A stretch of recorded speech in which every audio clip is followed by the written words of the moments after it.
Hari ini kita akan belajar tentang berkat Tuhan. Kita kemarin selama 1 bulan ya, selama 4 seri kita belajar tentang lepas dari kutuk. Dan hari ini kita akan belajar tentang berkat. Siapa yang mau diberkati, lambaikan tangannya. Saya percaya semua kita mau diberkati. Amin. Tapi kadang-kadang saudara, orang itu saking pengennya diberkati, sudah tidak tahu lagi sumbernya itu baik atau tidak. Ya, tidak sedikit orang cari berkat itu katanya kalau minum air A, B, kan, dari sungai mana diberkati ya. Kalau taruh kain merah, kain hitam depan pintu diberkati. Nah, apakah dalam kekristenan kita seperti itu? Saya percaya tidak ya. Ini slide-nya saya belum selesai. Ini mungkin baru untuk khotbah 2 minggu. Ya, mungkin kita akan belajar tentang berkat sampai 4 minggu juga, sama seperti kutuk. Baru kita lanjut ke urapan ya. Jadi kita benar-benar belajar menjadi Kristen yang mengenal Tuhan kita dengan baik dan benar. Amin. Baik, di situ sudah ada slide-nya. Saudara boleh buka Alkitab saudara. Jadi berkat yang diberikan Tuhan bagi kita dalam pandangan kekristenan, saya ambil 2 ayat utama dalam Ulangan pasal 28 ayat 1 sampai 14 dan Ulangan 7 ayat 12 sampai 16. Saya bacakan buat saudara Ulangan pasal 28 ayat pertama dan seterusnya. Berkat, jika engkau baik-baik mendengarkan suara Tuhan Allahmu dan melakukan dengan setia segala perintah yang kusampaikan kepadamu pada hari ini, maka Tuhan Allah akan mengangkat engkau di atas segala bangsa di bumi. Segala berkat ini akan datang kepadamu dan menjadi bagianmu jika engkau mendengarkan suara Tuhan Allahmu. Diberkatilah engkau di kota, diberkatilah engkau di ladang. Diberkatilah buah kandunganmu, hasil bumimu, hasil ternakmu, yakni anak lembu sapimu dan kandungan kambing dombamu. Diberkatilah bakulmu dan tempat adonanmu. Diberkatilah engkau pada waktu masuk dan diberkatilah pada waktu keluar. Tuhan akan membiarkan musuhmu yang maju berperang melawan engkau terpukul kalah olehmu. Bersatu jalan mereka akan menyerangi engkau, tetapi bertujuh jalan mereka akan lari daripadamu. Tuhan akan memerintahkan berkat ke atasmu, di dalam lumbungmu, di dalam segala usahamu. Ia akan memberkati engkau di negeri yang diberikan kepadamu oleh Tuhan Allahmu. Tuhan akan menetapkan engkau sebagai umatnya yang kudus, seperti yang dijanjikannya dengan sumpah kepadamu, jika engkau berpegang pada perintah Tuhan Allahmu dan hidup menurut jalan yang ditunjukkannya. Maka segala bangsa di bumi akan melihat bahwa nama Tuhan telah disebut atasmu, dan mereka akan takut kepadamu. Ayat 11, juga Tuhan akan melimpahi engkau dengan kebaikan dalam buah kandunganmu, dalam hasil ternakmu, hasil bumimu, di tanah yang dijanjikan Tuhan dengan sumpah kepada nenek moyangmu untuk memberikannya kepadamu. Tuhan akan membuka bagimu perbendaharaannya yang melimpah, yakni langit, untuk memberi hujan bagi tanahmu pada masanya, dan memberkati segala pekerjaanmu, sehingga engkau memberi pinjaman kepada banyak bangsa, tetapi engkau sendiri tidak meminta pinjaman. Tuhan akan mengangkat engkau menjadi kepala dan bukan yang kusampaikan pada hari ini kau lakukan dengan setia. Dan apabila engkau tidak menyimpang ke kanan atau ke kiri dari segala perintah yang kuberikan kepadamu pada hari ini, dengan mengikuti Allah lain dan beribadah kepadanya. Luar biasa. Amin. Kita perlu bacakan supaya kita kuat kembali. Dan saudara lihat juga Ulangan pasal 7 ayat yang ke-12 sampai ayat yang ke-16. Janji berkat. Dan akan terjadi karena kamu mendengarkan peraturan-peraturan itu, serta melakukannya dengan setia, maka terhadap engkau Tuhan Allahmu akan memegang perjanjian dan kasih setianya yang diikrarkannya dengan sumpah kepada nenek moyangmu. Ia akan mengasihi engkau, memberkati engkau, dan membuat engkau banyak. Ia akan memberkati buah kandunganmu dan hasil bumimu, gandum dan anggur serta minyakmu, anak lembu sapimu dan anak kambing dombamu di tanah yang dijanjikannya dengan sumpah kepada nenek moyangmu untuk memberikannya kepadamu. Engkau akan diberkati lebih daripada segala bangsa. Tidak akan ada laki-laki atau perempuan mandul di antaramu, ataupun di antara hewanmu. Tuhan akan menjauhkan segala penyakit daripadamu, dan tidak ada satu dari wabah celaka yang kau kenal di Mesir akan ditimpakannya kepadamu, tapi ia akan mendatangkannya kepada semua orang yang membenci engkau. Engkau harus melenyapkan segala bangsa yang diserahkan kepadamu oleh Tuhan Allahmu. Janganlah engkau merasa sayang kepada mereka, dan janganlah beribadah kepada Allah mereka, sebab hal itu akan menjadi jerat bagimu. Amin. Jadi Bapak Ibu Saudara, ini ada dua ayat utama yang menjadi pegangan kita untuk kita belajar tentang apa itu sebenarnya berkat Tuhan dalam kekristenan yang dijanjikan bagi orang yang sudah percaya Yesus. Sekali lagi coel temannya, kamu mau diberkati? Nah, sama dong bilang itu. Ya, kita semua sama-sama diberkati. Jadi jangan sampai ada orang salah paham, saudara. Ada orang diajarkan tanpa disadari, kamu kalau mau diberkati pokoknya ikut ajaran nenek moyang. Nggak ada ayatnya, saudara. Amin. Kita dari suku A, kita dari suku B, kita dari suku C, dari zaman dulu, dari zaman purba, ratusan tahun lalu, ribuan tahun lalu. Kalau mau diberkati, buat ini. Kita sebagai orang Kristen tidak begitu. Amin. Kita tadi sudah baca baik-baik, sengaja saya bacakan kepada saudara kurang lebih 5 menit hanya baca ayat saja, lebih pun. Ya, supaya saudara tahu, kita diberkati bukan karena kita suku A, suku B, suku C, lalu lakukan aturannya, bukan. Tapi kita diberkati karena ada janji Tuhan. Amin. Coba ditampilkan slide berikutnya. Jadi dalam kekristenan, berkat itu adalah rencana Tuhan. Sama-sama katakan di hatinya, rencana Tuhan. Jadi Anda diberkati bukan karena Anda hebat. Anda diberkati bukan karena Anda kerja keras. Anda diberkati bukan karena Anda kerja pintar, bukan. Kerja keras, kerja pintar hanya menambahi sedikit. Karena kerja keras dan kerja pintar hanya bisa mengurus satu berkat. Berkat apa? Jasmani. Betul nggak? Hanya berkat jasmani yang saudara dapat kalau saudara kerja keras dan kerja pintar. Yaitu tambah kaya, uangnya tambah banyak, tabungannya tambah banyak. Itu berkat jasmani saja. Tapi Tuhan Yesus yang mengasihi saudara dan saya, dia bukan menjanjikan hanya berkat jasmani, tapi ada berkat yang lebih besar daripada berkat jasmani. Katakan amin. Ada sukacita. Mari sama-sama taruh tangan di dada supaya berkat itu masuk. Sukacita, damai sejahtera, umur panjang, kesehatan. Apalagi saudara tambahkan lagi banyak. Itu dengan kerja keras nggak dapat sukacita, yang ada suka marah. Ya dong.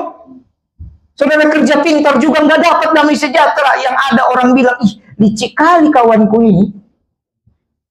Kerja keras, kerja pintar hanya menambahi satu dari berkat yang dijanjikan. Itu apa? Berkat jasmani, keuangan. Tapi janji Tuhan beda. Jadi berkat itu rencana Tuhan, taruh di hatimu. Ya, makanya dari awal saya katakan pada saudara bilang, aku diberkati. Kamu sudah dalam Yesus, berarti rencana Tuhan kamu mau diberkati oleh Tuhan. Ya, rencana Tuhan dari mula. Dari mula. Ya, ungkapan hati Tuhan secara jasmani maupun rohani kepada umatnya. Bahkan seluruh ciptaannya. Jadi ungkapan hati Tuhan itu terlihat waktu kamu percaya kamu diberkati. Kenapa saya bilang itu rencana Tuhan dari mula? Kita ini diciptakan oleh Tuhan, betul nggak? Waktu kita diciptakan Tuhan, itu diciptakan di mana? Ayo, yang sudah baca Alkitab. Kita diciptakan di mana? Hah? Baca lagi Alkitabnya, ketahuan gak baca ini. Jadi minggu ini, kemarin kita sudah selesaikan kitab Esra ya. Sebagaimana kemarin saya sampaikan, minggu ini kita kembali ke perjanjian baru supaya saudara tidak bosan. Minggu ini kita kembali kepada kitab Matius. Baru minggu depan kita ke Nehemia. Begitu ya. Jadi bolak-balik ya, karena alur daripada cerita kalau saudara baca baik-baik itu sebenarnya harusnya bukan berakhir ya, yang betul-betul alurnya itu di Nehemia. Nanti di kitab nabi-nabi besar Yesaya, Yeremia, Yeskiel itu sudah beda lagi ya. Jadi ini udah mulai bicara pembangunan bait Allah kembali, orang-orang buangan dan segala macam. Jadi minggu ini kita baca kitab apa? Matius. Jadi Tuhan Allah bukan ciptakan kita di Taman Eden. Halo? Tuhan Allah ciptakan kita di tempat yang Dia tentukan. Setelah manusia diciptakan, baru dibawa ke Taman Eden. Betul nggak? Ini gara-gara kita tidak baca kitab. Coba saudara buka Kejadian. Gimana ini? Aduh, pusing. Ya, coba buka kitab Kejadian. Ya. Kejadian pasal yang kedua. Ayat yang keempat. Atau dari ayat keempat dan seterusnya. Demikian riwayat langit dan bumi pada waktu diciptakan. Ketika Tuhan Allah menjadikan bumi dan langit, belum ada semak apapun di bumi. Jadi di bumi, ya, belum ada semak apapun di bumi. Belum timbul tumbuh-tumbuhan apapun di padang. Sebab Tuhan Allah belum menurunkan hujan ke bumi. Dan belum ada orang untuk mengusahakan taman tanah itu. Ayat 6. Tetapi ada kabut naik ke atas. Jadi kabut naik ke atas. Dan ini nanti pas kita bicara urapan, saya akan jelaskan kepada saudara perbedaan antara hadirat Tuhan dan kemuliaan Tuhan. Saudara nggak akan dengar ini di mana-mana. Hadirat Tuhan itu seperti kabut, tapi bukan kabut. Kemuliaan Tuhan itu seperti awan, tapi bukan awan. Nah, itu nanti, biar saudara penasaran. Soalnya kita ini cuma tergila-gila kalau kesetrum-setrum, ya kan? Tidak itu baca Alkitab, saudara. Enggak, semua itu ada di dalam firman Tuhan.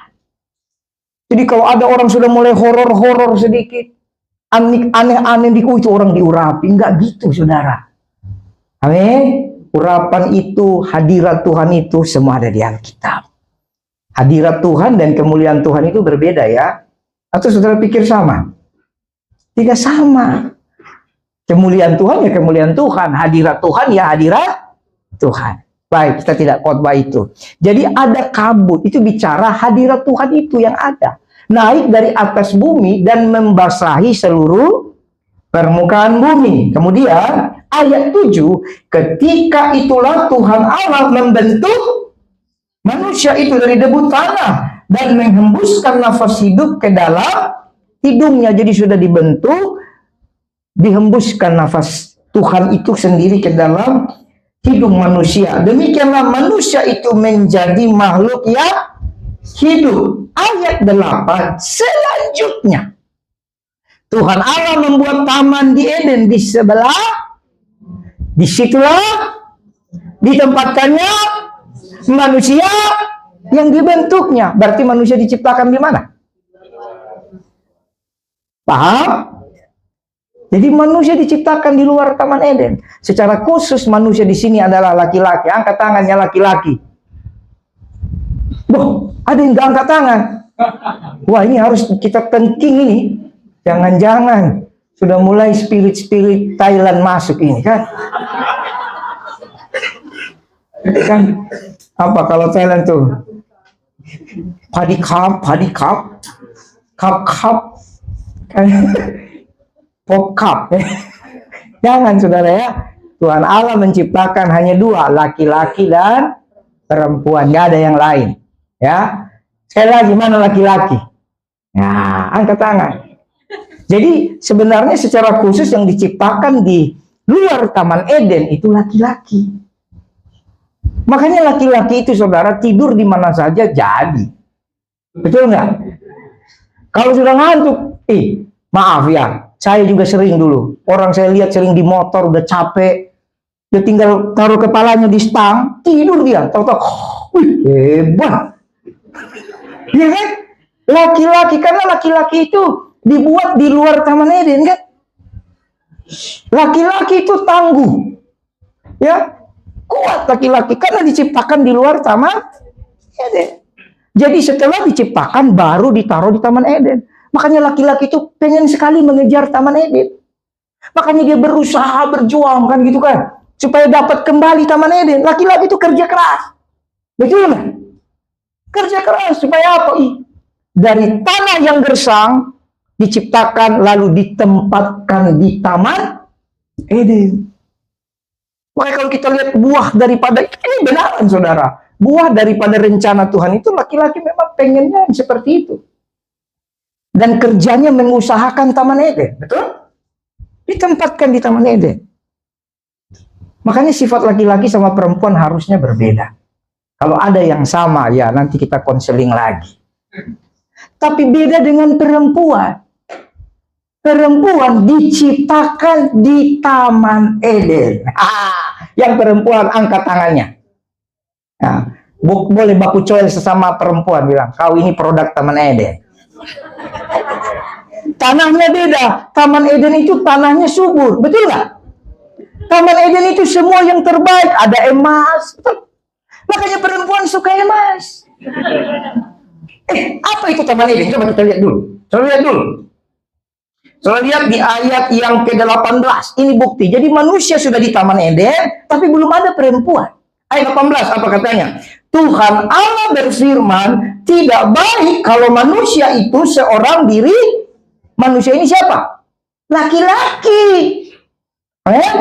Seorang diri saja. Aku akan menjadikan Nah, ingat ya, perempuan, kau itu penolong, bukan penodong. Ya. Nanti suami dan istri kasih tahu istrinya, dengar tuh Pak Pendeta khotbah, jangan kau todong terus aku ya. Ini kebanyakan ini ibu-ibu akhir bulan, awal bulan udah pakai senapan apa itu, ditodong terus aja. Dui. Alasannya macam-macam, kontrakan lah, cicilan lah. Kamu perempuan penolong. Apa? Penolong, bukan tukang todong atau penodong ya. Kamu penolong. Terus, lalu Tuhan tidak menemukan penolong baginya yang sepadan. Jadi pasangan itu sepadan. Ayat ini jelas, saudara. Jadi dari awal sepadan. Makanya kita tidak boleh menikah dengan yang tidak dalam Yesus. Tidak sepadan. Amin. Kalau saudara sudah baca kitab Esra, ya, bayangkan Esra menangis minta ampun karena banyak orang Israel menikah dengan orang yang tidak percaya Tuhan. Sudah baca belum?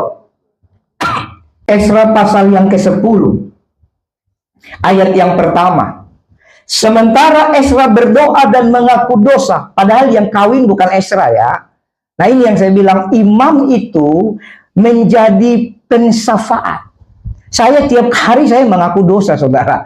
Tapi bukan mengaku dosa karena dosa saya saja. Setiap kali saya doakan orang, saya mengaku dosa. Tuhan, saya mewakili Bapak A. Dia berdosa, Tuhan. Makanya tidak banyak orang mau jadi pendoa. Semua cuma mau jadi preacher. Karena preacher yang penting menyampaikan yang menyenangkan telinga. Tapi imam, dia mewakili orang yang berdosa kepada Tuhan untuk diselamatkan. Amin. Terlebih kita sekarang sudah punya darah Yesus, sudah punya Yesus, lebih enak lagi. Zaman Esra ini nggak bisa, saudara. Saudara lihat ya, sementara Esra berdoa dan mengaku dosa sambil menangis. Coba lihat. Sambil menangis dengan bersujud. Gak main-main ini saudara jadi imam ini. Halo? Menangis sambil bersujud depan rumah Allah. Berhimpunlah kepadanya jemaah orang Israel yang sangat besar jumlahnya. Laki-laki, perempuan, dan anak-anak. Orang-orang itu menangis keras-keras. Orang ini nangis gara-gara mereka juga terharu dengan ratapan dan tangisan daripada Esra. Ayat yang kedua, maka berbicaralah Sekhaya bin Yehiel dari Bani Elam, katanya kepada Esra, kami telah melakukan perbuatan tidak setia terhadap Allah. Oleh karena kami telah memperistri Hai laki-laki yang dalam Yesus, jangan kita bikin kesalahan yang sama seperti dilakukan oleh orang-orang di kitab-kitab ini, termasuk Ezra. Memperistri perempuan asing dari antara penduduk. Nah, ini anak-anak muda, mana anak muda? Kok sembunyi semua? Secantik-cantiknya dia, tidak tahu dia diciptakan dari mana itu. Ya memang diciptakan Tuhan, ini bahasa lelucon. Ya, secantik-cantiknya dia kalau tidak dalam Tuhan, jangan mendatangkan dosa. Karena belum tentu ada pendeta atau hamba Tuhan mau seperti Ezra jadi imam. Ya kalau pendetamu sih mau-mau saja sih. Tapi 3 kali kau suruh aku nangis-nangis demi dosamu. Halo? Perempuan asing. Namun demikian sekarang juga masih ada harapan bagi ayat 3. Lihat ayatnya. Ngeri loh. Ayat 3. Makanya saya tanya, baca enggak? Marilah kita sekarang mengikat perjanjian dengan Tuhan lagi. Bahwa kita akan mengusir. Waduh, ngeri kali ya. Tolong nanti kalau video kita bertumbuh di tahun-tahun akan datang, ini tidak bisa diedit. Karena artinya itu bukan itu. Ini konteks perjanjian lama. Mengusir semua perempuan itu dengan anak-anak yang dilahirkan mereka. Menurut nasihat Tuhan dan orang-orang yang gemetar karena perintah Allah kita. Dan biarlah orang bertindak menurut hukum Taurat. Ngeri kan? Dan kalau saudara perhatikan, kenapa saya suruh baca Alkitab? Abraham, istri sahnya siapa? Sarah. Tapi gara-gara Sarah tidak sabar, dia berikan siapa? Hagar. Hagar itu bukan istrinya Abraham, tapi asistennya Sarah. Tapi Sarah tidak tahan, lama sekali ini janji Tuhan. Akhirnya dia bilang sama suaminya, zaman itu belum ada hukum. Hukum yang dipercaya oleh Abraham, Sarah, dan semuanya adalah hukum Mesir. Hukum dewa-dewa. Nanti hukum Taurat turun di zaman Musa. Betul enggak? Masih ratusan tahun kemudian. Jadi jangan kau tiru, Abraham bisa, aku kawin aja deh sama asisten, ntar kan diusir. Sembarangan. Gak bisa begitu, itu belum ada hukum. Tapi sudah mulai, arah daripada firman Tuhan jelas. Tuhan tidak menegur Sarah, tapi resiko tanggung sendiri, betul kan? Akhirnya menikahlah, Abraham menghampiri Hagar. Hamil dia, punya anak, namanya siapa? Ismail. Ketika Ismail sudah besar, kurang lebih 14 tahun, Tuhan usir. Tuhan pakai Sarah untuk mengusir Hagar dan jadi saudara ingat, diberkati bukan pakai kemanusiaan. Diberkati pakai firman. Katakan amin. Kalau pakai kemanusiaan, tega amat Tuhan. Betul enggak? Saudara mau hidup pakai manusia punya, atau mau hidup pakai firman punya, terserah. Pakai manusia, kejam sekali itu Tuhan. Kenapa diusir? Betul enggak? Atau saudara, kita buka lagi nih, berarti kita nggak jadi nih khotbah berkat ini. Kalau mau buka ayatnya lagi. Tahu nggak yang saya sampaikan ini? Akhirnya diusir, cuma dikasih bekal seperjalanan di atas kepala itu. Sampai airnya habis, Hagar tidak tahan, dia taruh anaknya Ismail. Betul? Kadang-kadang dalam pikiran kita ditaruh anak Ismail itu bayi kan? Enggak, 14 tahun saudara bedanya. Mana yang umur 14 tahun berdiri? 14 tahun atau 15 tahun? Atau 13 tahun? Atau 11 tahun lah, mana? Sama bener. Coba, yang belasan tahun. Berdiri semua. Berdiri yang belasan tahun. Nah, itu sudah, bagus. Jadi yang diusir itu udah gedenya kayak gini. Nah, itu paling mantap kan?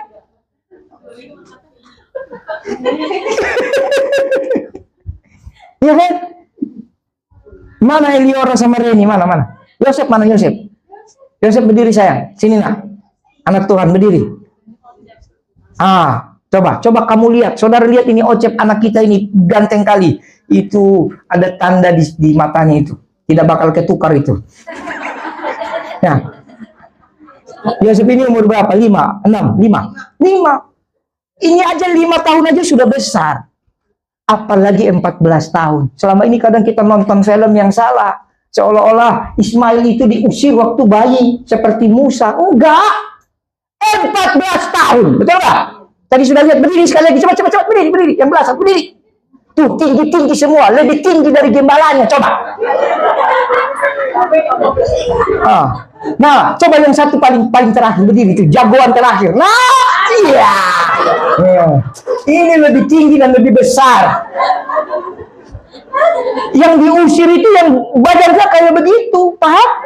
Bukan bayi. Halo? Bukan bayi.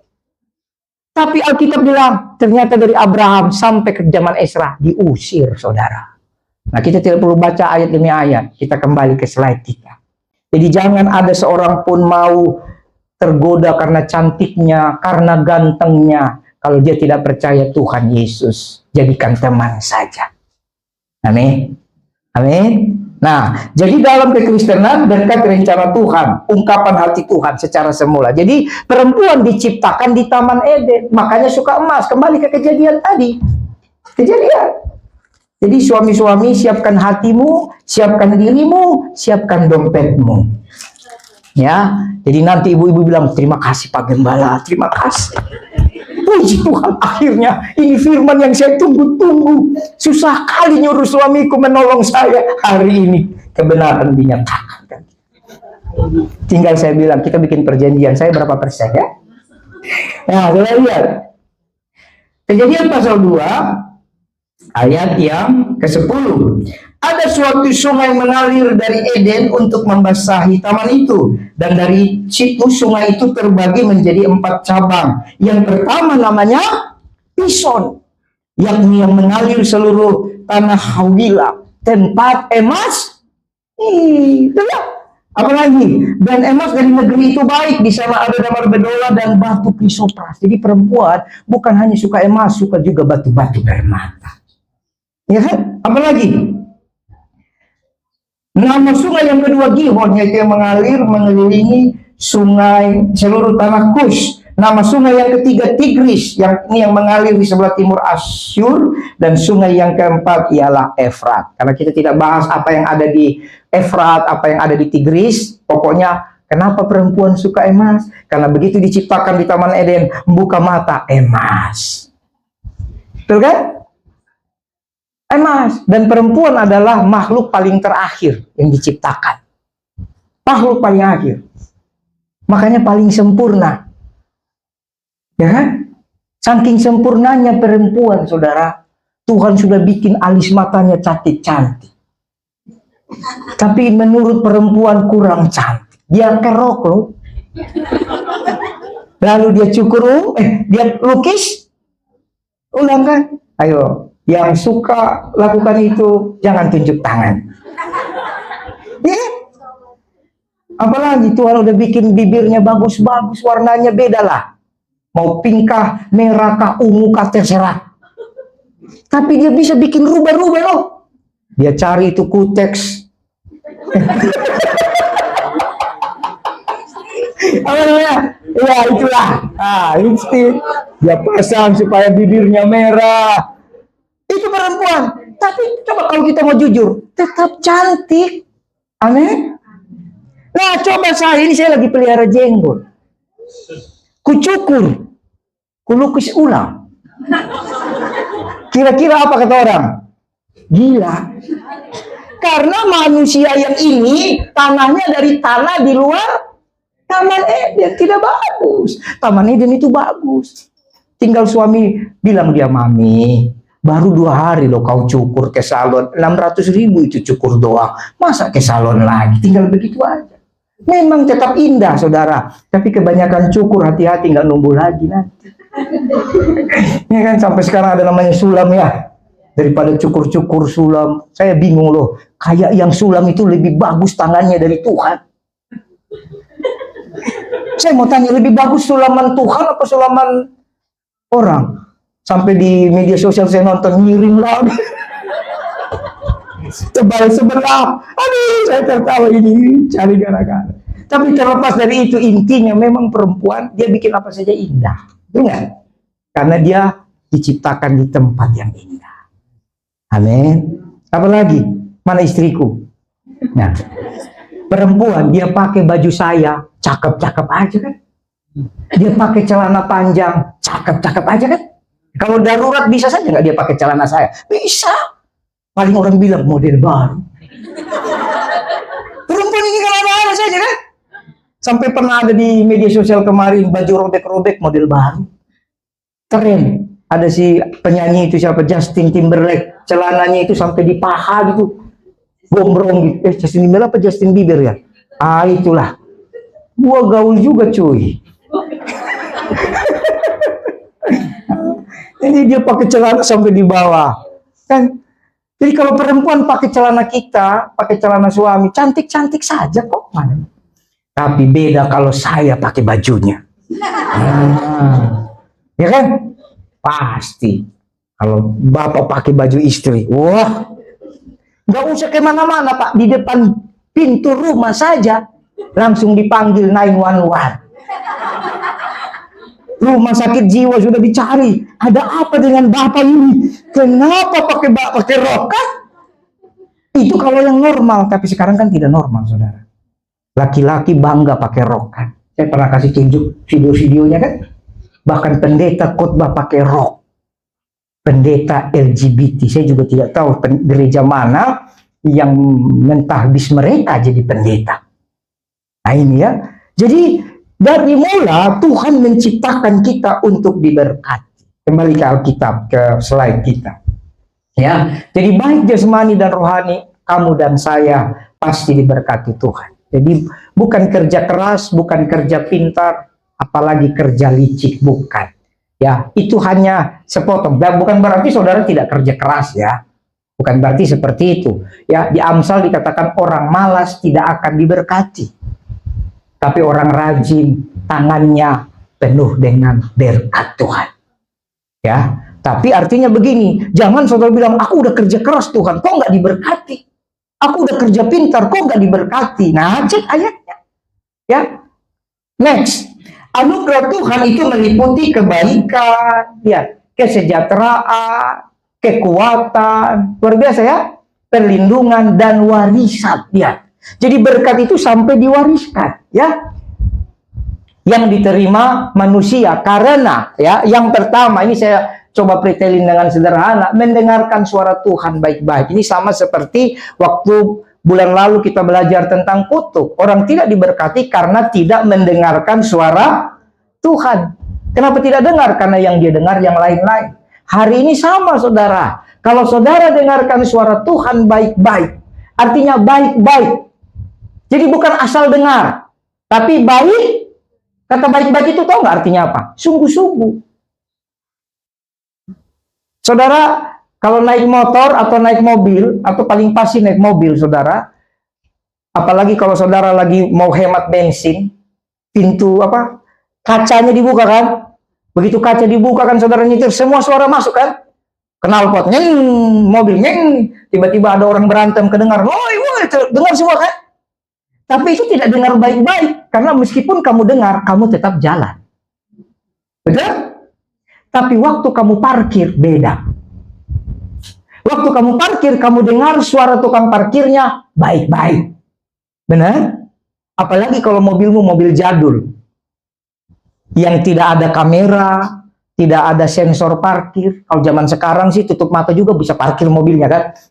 Keren amat sekarang tinggal pencet autopilot atau apalah. Mobil-mobil mahal bisa parkir sendiri kan. Tapi kalau mobil sederhana, kiri bang, terus kiri, kau kanan, marah lo tukang parkirnya. Kemana bang? Kiri. Oh iya sorry kiri. Stop. Nah, bisa marah tukang parkir karena kamu enggak. Kenapa? Kalau kamu enggak dengar, mobilmu tabrak. Benar? Demikian juga dengar suara Tuhan, bukan sekedar dengar seperti kamu naik motor, naik mobil, semua suara kedengaran. Tapi kamu tetap jalan, beda kan? Tapi dengar suara Tuhan itu baik-baik.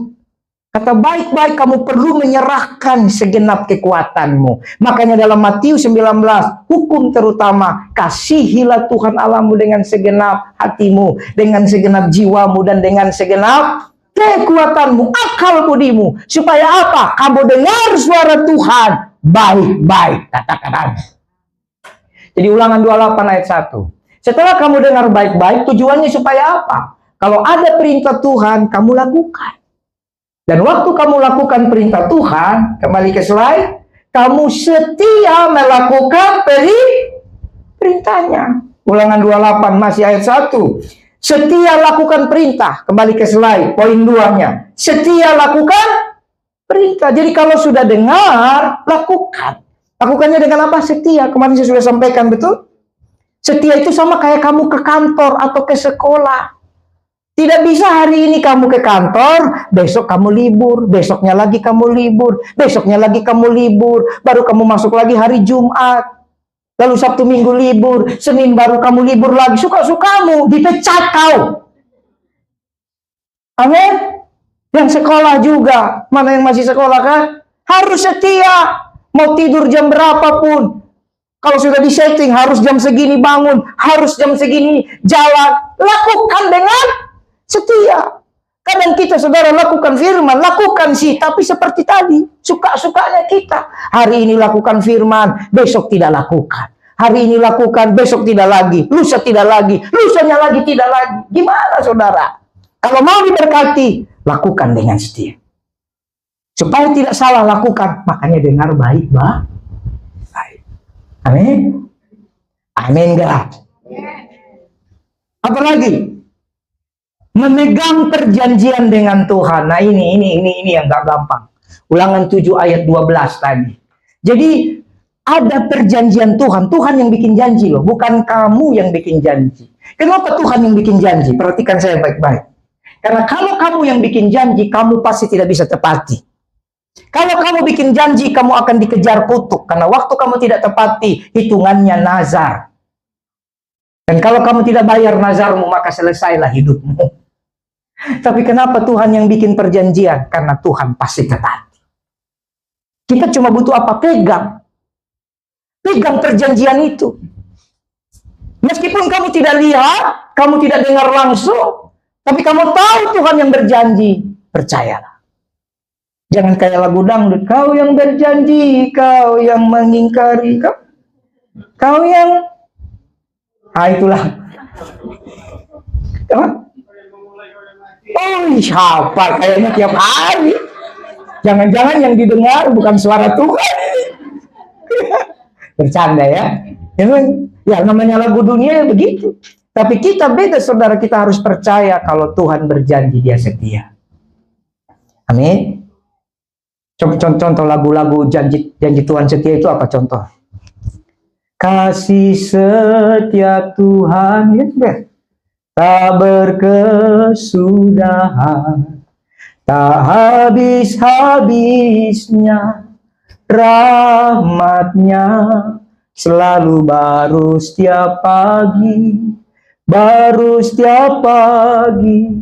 besar kesetiaanmu. Amin.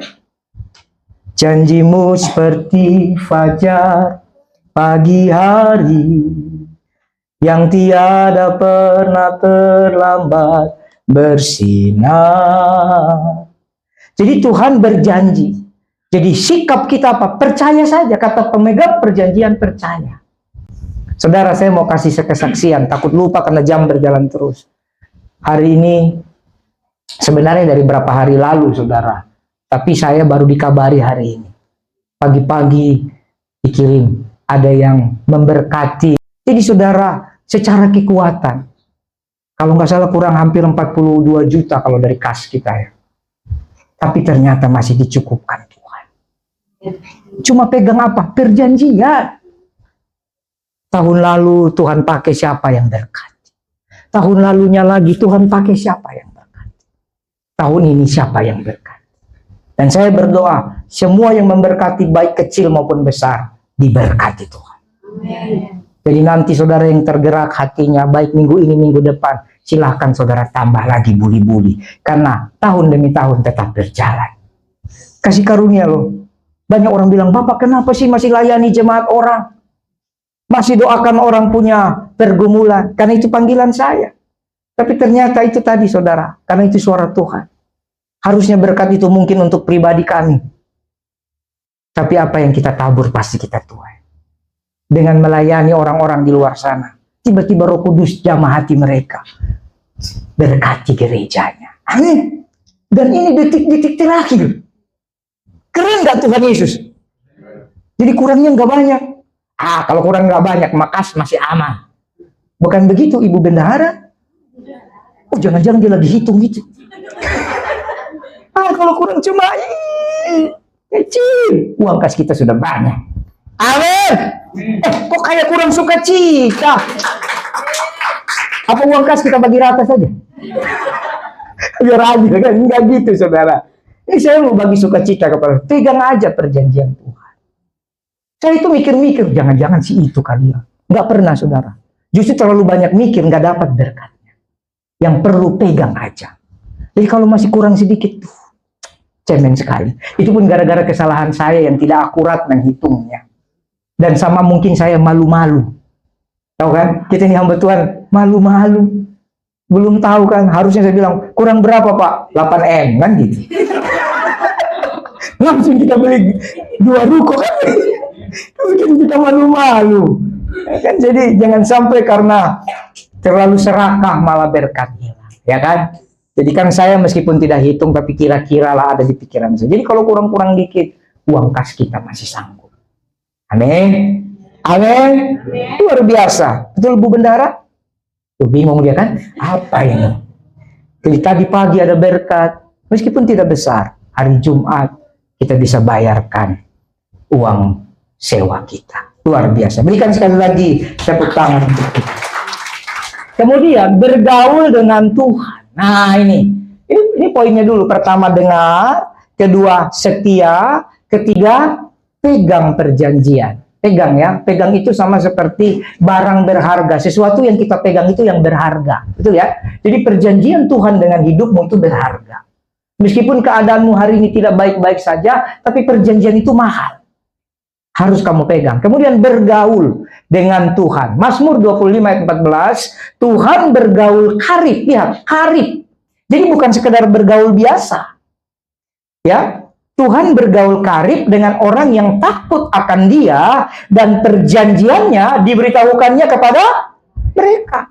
Jadi yang penting kamu takut sama Tuhan, hormati firman-Nya, maka Tuhan yang memegang perjanjian, yang memberikan perjanjian, Dia akan bergaul karib dengan engkau. Jadi Tuhan itu nggak horor saudara, dekat. Kita bisa bergaul. Memang Dia Allah Maha Besar, Allah Maha Hebat, tapi Dia mau bergaul dengan kita. Dan saya belajar, saudara. Hari-hari saya lakukan itu. Saudara, saya pernah saksikan di Komsel mungkin ya. Saya tidak tahu di khotbah ini pernah nggak. Ada satu pendeta, namanya Smith Wigglesworth. Ya, itu pendeta zaman dulu. Kalau saudara mau baca kisah dia, cari aja di Tokopedia atau ke toko buku, cari namanya Smith Wigglesworth. Atau saudara boleh beli buku Robert Liardon.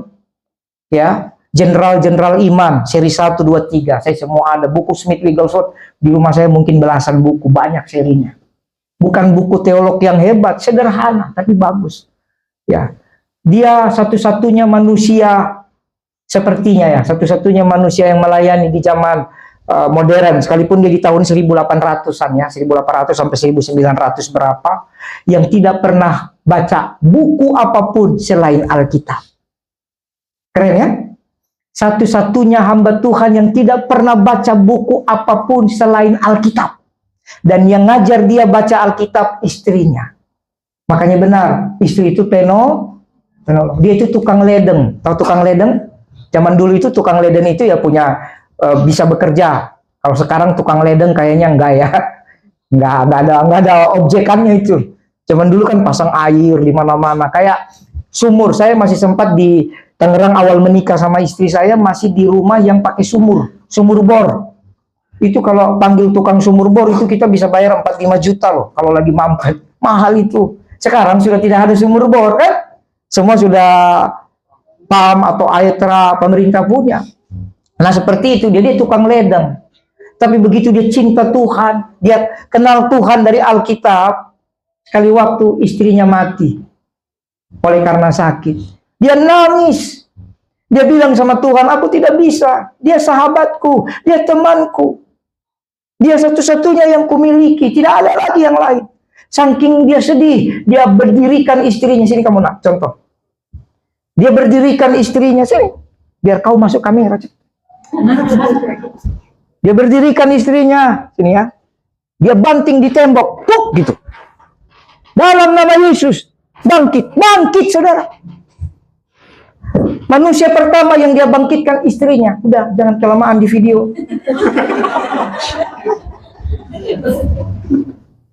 Manusia pertama yang dia bangkitkan istrinya. Istrinya hidup. Lalu waktu istrinya hidup, dia senang sekali, Tuhan, terima kasih Tuhan. Kekasihku, penolongku, sahabatku bangkit lagi. Tapi istrinya bilang, rumahku sudah jadi di surga. Kamu belum. Tuhan memberkati engkau. Aku harus kembali. Lalu istrinya mati lagi. Tapi karena dia sudah bergaul dengan Tuhan, dia ngerti. Kan dia tidak pernah baca buku lain. Dia tidak kuliah. Tidak ada referensi-referensi lain. Apalagi baca ChatGPT atau AI, teman itu tidak ada. Jadi kan dia juga tidak terlalu mengerti Alkitab. Dia cuma percaya orang mati bisa dibangkitkan. Dia lakukan. Makanya Tuhan bekerja dengan cara itu. Akhirnya Tuhan pakai kebangkitan istrinya untuk memberitahu bahwa dia tidak boleh bangkit lagi karena nggak ada gunanya. Lalu istrinya mati lagi, saudara, dia kubur. Dan sejak saat itu dia mendapat gelar pendeta maha besar di bumi. Sampai hari ini belum ada hamba Tuhan mengalahkan rekornya. Kalau tidak salah dia sudah membangkitkan lebih dari 37 orang mati. Panggilannya khusus. Dan dia menyembuhkan ribuan orang di zaman itu. Disebut dia Rasul Iman. Amin. Karena dia bergaul. Dan saudara tahu yang saya mau saksikan? Saking dia bergaul dengan Tuhan. Di salah satu bukunya saya lupa. Saya tidak pernah bisa berdoa lebih dari satu. Saya tidak pernah bisa berdoa 1 jam. Tapi setiap jam saya berdoa. Paham maksudnya? Dia nggak bisa berdoa kayak kita tadi malam doa 1 jam lebih ya. Haleluya, bahasa roh dan sekarang. Dia nggak bisa. Tapi setiap jam dia berdoa. Jam 1 dia doa. Mungkin 5 menit, 10 menit dia tidur. Jam 2 dia doa lagi. Saudara tahu gara-gara saya juga belajar mau menghidupi teladan-teladan iman. Sekitar beberapa bulan saya coba cara dia. Setiap jam saya berdoa. Dari pagi sampai sore sih nggak ada masalah, saudara. Kan doanya nggak perlu yang keren-keren, betul ya? Saya lihat jam, oh udah jam 3 sore. Saya masih naik motor. Saya berhenti. Terima kasih Tuhan, hari ini aku diberi kesehatan. Urapi aku dalam nama Yesus, bla bla bla. 2-3 menit, bisa kan? Begitu malam, masalah, saudara. Jam 11 saya tidur. Saya pasang alarm, jam 12. Wih, berat kali, mau ku banting itu handphone.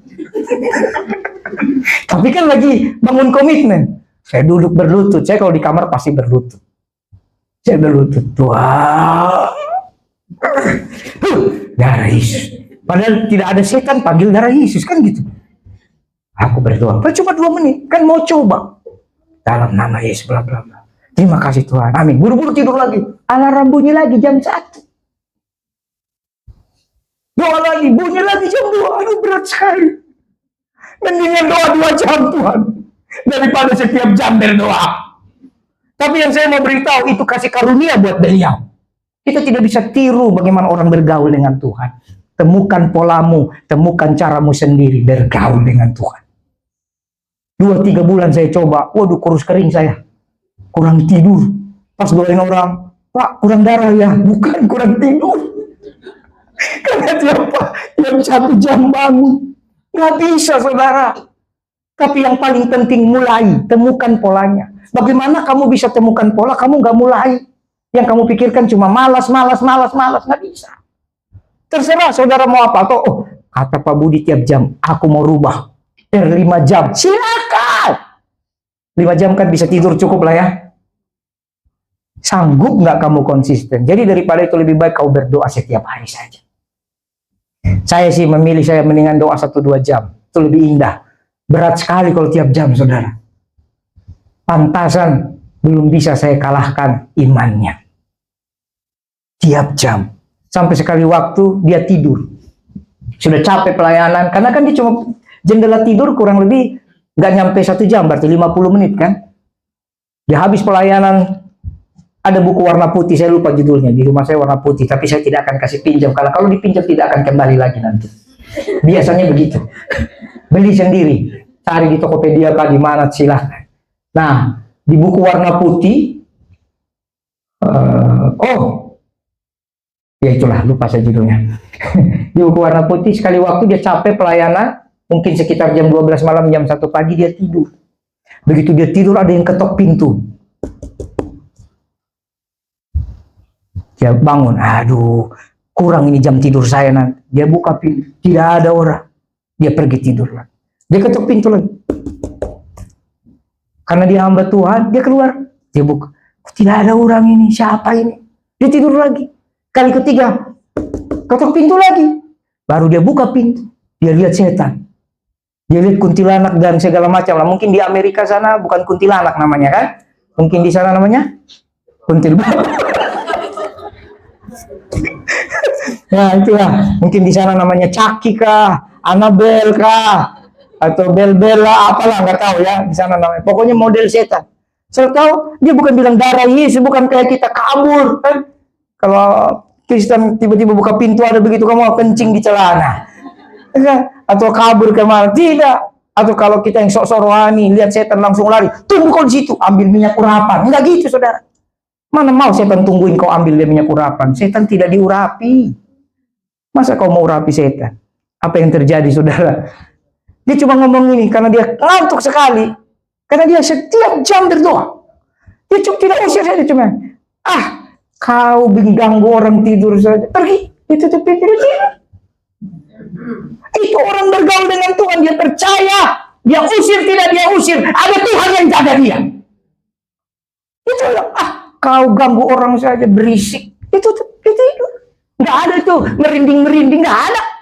Kalau kita merinding, telepon, Pak Budi tolong Pak Budi, ada sesuatu. Pak tolong Pak, tolong. Kan gitu ya.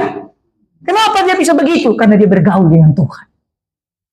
Kadang-kadang kita diajar bergaul dengan Tuhan, tapi diajar juga merinding-merinding. Nggak gitu saudara.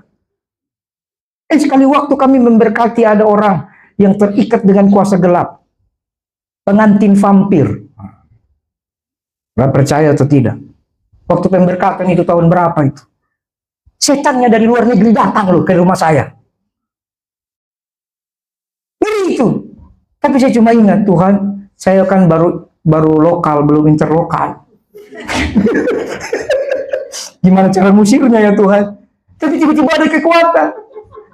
Kan kalau interlokal kan mahal, karena roaming lah. Kan begitulah. Sebab saya biasa lokal nih. Meskipun waktu itu saya sudah ke Asia, ke Singapura, Malaysia. Cuma kan pikiran kita ini, aduh. Tapi saya cuma ingat, ada Tuhan Yesus. Dia datang tuh tembus plafon. Itu ngiri. Wajahnya ada, jelas. Dia melayang-layang, kakinya tidak tahu di mana ini. Terserah saudara percaya atau tidak, tapi ini bukan firman, ini kesaksian saya. Datang dia menyala di situ. Dia mau ganggu supaya besok tidak memberkati orang yang menikah ini. Saya cuma datang lindungi istri sama anak-anak saya. Mereka tertidur lelap. Darah Yesus lindungi mereka. Saya langsung bilang, darah Yesus. Pergi dia. Udah. Saya berjaga-jaga sebentar, tapi rasa kantuk mengalahkan berjaga-jaga. Saya tidur lagi. Bangun pagi saya cek, tidak bolong plafonnya. Aman. Memang setan. Belajar dari hamba-hamba Tuhan lain. Untung saya pernah baca Smith. Bahwa Tuhan lebih hebat dari pikiran kita. Amin. Banyak loh kalau saya cerita hari demi hari setannya bagaimana, macam-macam saudara. Ya. Jadi bergaul, mari saudara bergaul. Nanti Tuhan kasih perjanjian. Jadi berkat yang tadi paling hebat itu kalau saudara saking bergaul dapat perjanjian. Perjanjianmu dengan Tuhan, perjanjian Tuhan denganmu, itu yang pelihara engkau. Jadi berdoa, bergaul, lakukan firman sampai kamu dapat. Sudah dapat belum? Kalau belum, berdoa sampai dapat. Kalau kamu dapat berkat dari perjanjian, kamu tidak akan iri dengan orang lain. Kamu tidak akan bilang, kan aku sudah buat ini Tuhan, aku sudah buat itu. Enggak. Berarti itu masih belum. Sampai temukan perjanjianmu dengan Tuhan. Kalau kamu temukan perjanjianmu dengan Tuhan, orang lain diberkati kamu. Puji Tuhan, mantap kawanku. Amin. Karena kamu tahu, berarti dia sudah dapat perjanjian. Atau mungkin dia diberkati karena taat firman. Belum sampai ke perjanjian. Ini berkat yang lebih jauh. Temukan perjanjianmu dengan Tuhan. Amin. Tiap pagi bangun berdoa. Setiap pagi anak-anak saya sekolah. Saya tumpang tangan. Doa saya bukan supaya hebat, cuma Tuhan lindungi mereka. Masa depan mereka. Buat mereka menemukan perjanjian mereka, Tuhan. Buat mereka menemukan. Buat Eliora, buat Rema menemukan perjanjian Tuhan dalam hidupnya. Karena saya dan istri saya terbatas. Berapa lama sih kekuatan kami pelihara mereka? Amin. Kalau berdasarkan Alkitab, kalau saya masih hidup 35 tahun lagi, saya sudah hebat. Ya kan? 35 tahun itu aja sudah 83 tahun kayaknya saya. Udah tua itu. Tapi puji Tuhan. Nah, sementara 30-an tahun lagi, mereka mungkin lagi berjuang. Betul nggak? Tapi kalau mereka sudah didoakan dari kecil supaya mereka temukan perjanjian. Bergaul dengan Tuhan. Maka masa depan mereka aman. Amin. Berikutnya. Slide berikutnya. Mengandalkan Tuhan. Nah, jadi kalau mau diberkati, kita harus mengandalkan dan berharap pada Tuhan. Yeremia 17 ayat 7 sampai 8 ini jelas. Ini sama dengan Mazmur sebenarnya. Tapi kita baca dulu. Diberkatilah orang yang mengandalkan Tuhan, ya, yang menaruh harapannya pada Tuhan. Jadi mengandalkan Tuhan, menaruh harapan. Ada orang mengandalkan Tuhan, tapi harapannya pada manusia. Makanya sangat senang ketemu dengan komunitas besar. Kali aja, masa dari 30 teman pengusaha nggak nyantol satu. Itu harapannya sama manusia. Tuhan mau satu paket, kamu mengandalkan Tuhan, menaruh harapannya juga pada Tuhan. Saya doakan orang kaya terlalu banyak. Tidak pernah setiap kali doakan orang kaya, saya senggol dong, gitu kan. Nggak ada saya senggol. 2 minggu lagi bayar gereja loh Pak. Nggak ada. Yang memberkati itu malah dia yang tanya, Pak, gereja kapan jatuh temponya? Kaget nggak saudara? Kaget nggak saudara? Nah, cuma karena saya hamba Tuhan yang terlalu sering diprank, kadang biasa aja saya. Kan gitu kan? Terlalu banyak dijanjikan. Kalau manusia, kalau berjanji selalu bikin pusing. Tapi kalau Tuhan berjanji pasti. Puji Tuhan. Beliau digerakkan Tuhan. Langsung ditransfer. Ditransfer di rekening gereja ya. Kita mungkin salah satu gereja yang sangat terbuka, sangat open keuangan. Betul? Tapi Tuhan yang pelihara kami. Amin. Saya memberi teladan buat saudara. Saya beri teladan. Kita hidup dipelihara Tuhan. Amin. Jadi mengandalkan Tuhan, tapi harapan juga harus sama Tuhan. Harapan itu apa? Kerinduanmu, kamu mau jadi apa, taruh sama Tuhan. Jangan taruh sama kekuatan, ya. Kalau kamu lakukan mengandalkan Tuhan dan menaruh harapan kepada Tuhan, maka kamu seperti pohon ditanam di tepi aliran air. Perhatikan ini, karena ada pohon yang ditanam di tepi air dan juga ada pohon yang ditanam di pot. Sebagus-bagusnya pohon yang ditanam di pot, semahal-mahalnya potnya, kalau yang mengurusnya tidak siram, mati. Betul?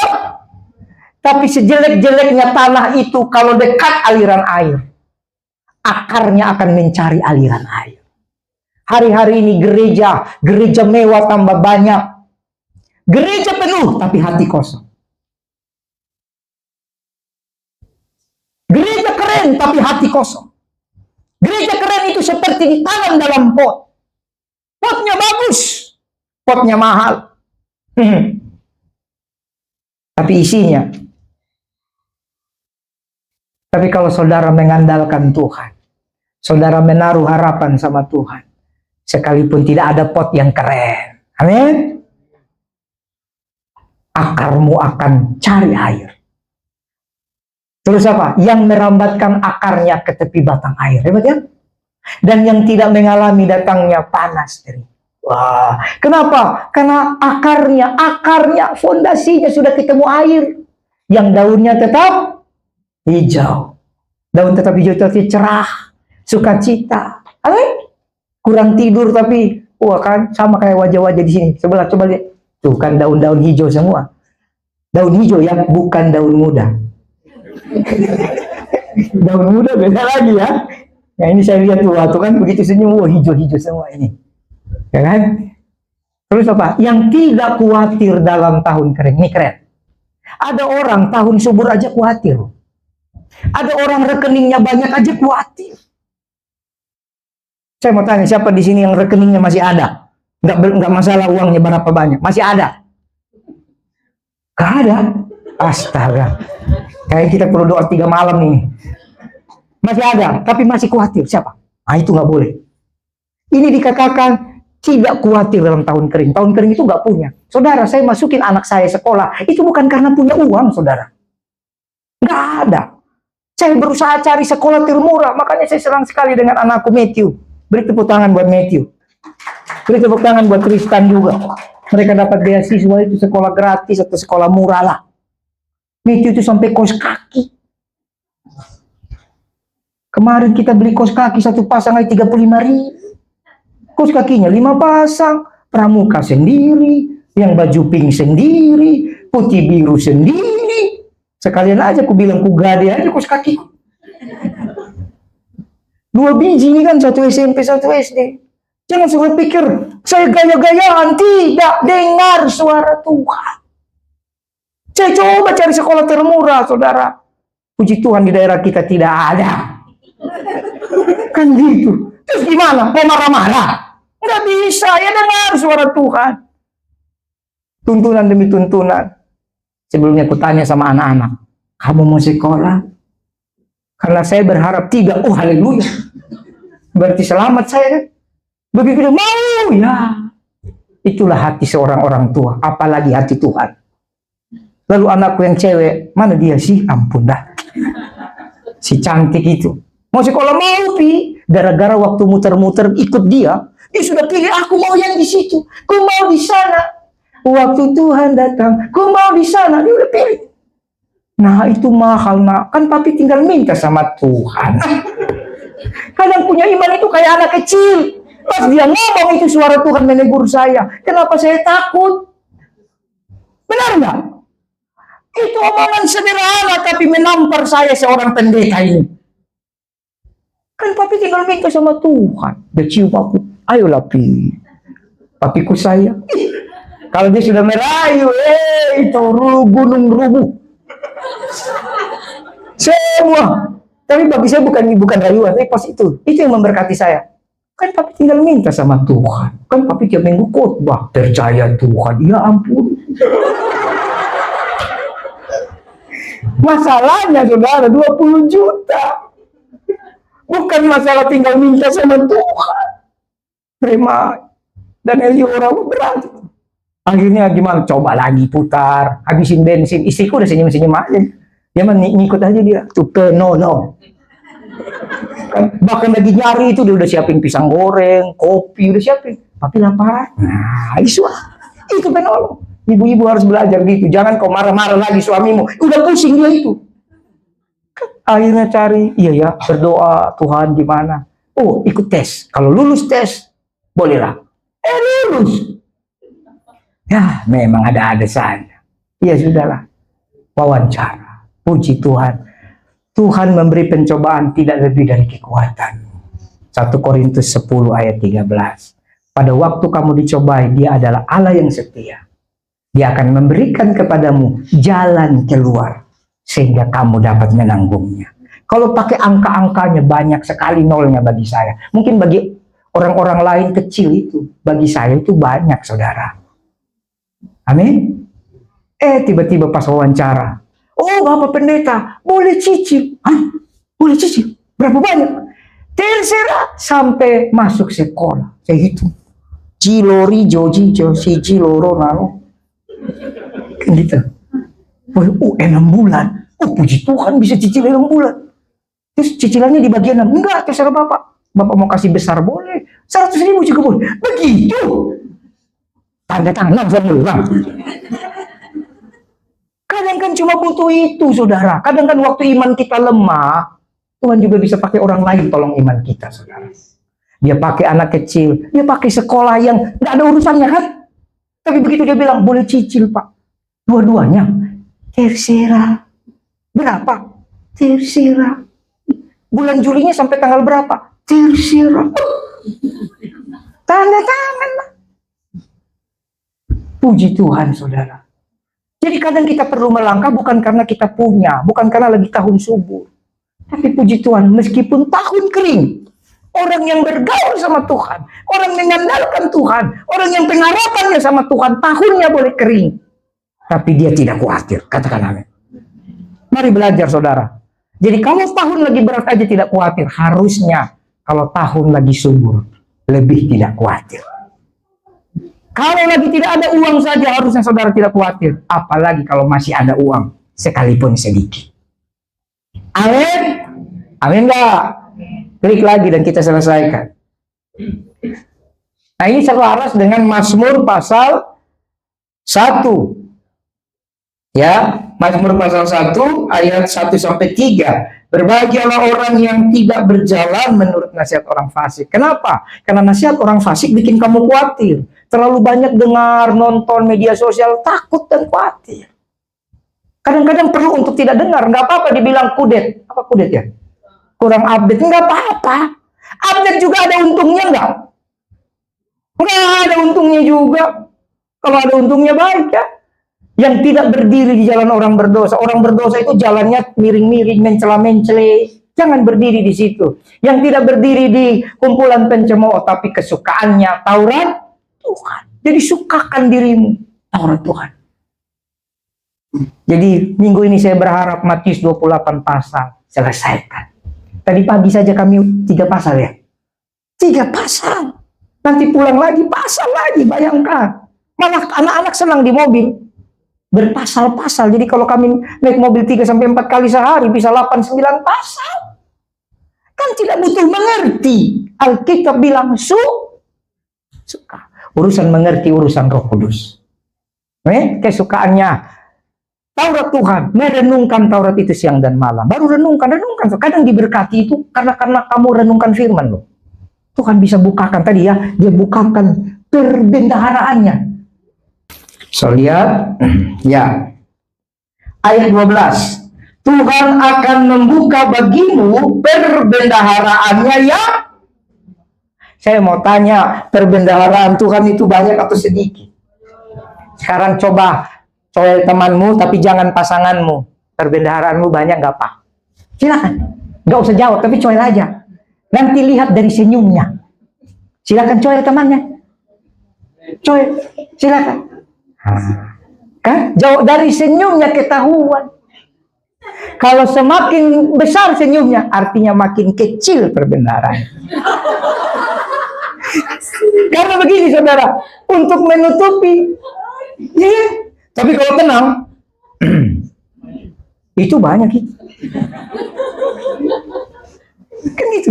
Coba sekali lagi, saya kasih waktu 5 detik. Coba teman, bagaimana perbendaharaanmu?